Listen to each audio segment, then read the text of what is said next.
Şah İsmail 12'lik yayıb qılıncla. Ən böyük soyqırım o hərəkatın olub səfərləri. Sadəcə çoxsu bunu susur.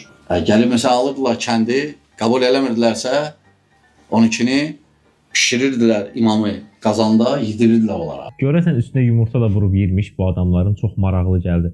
Yəni gülürəm, amma həqiqətən həsəddən gülürəm.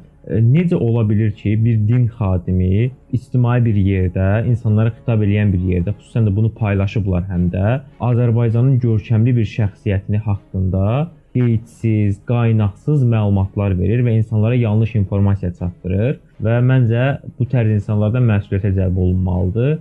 Mən onu deyə bilərəm ki, Şah İsmail Azərbaycan böyük şəxsiyyətidir və bu sözlərimi bizim cənab prezidentin çıxışı ilə bitirmək istəyirəm. Azərbaycan xalqının böyük oğlu, sərkərdəsi və şairi Şah İsmail Xətainin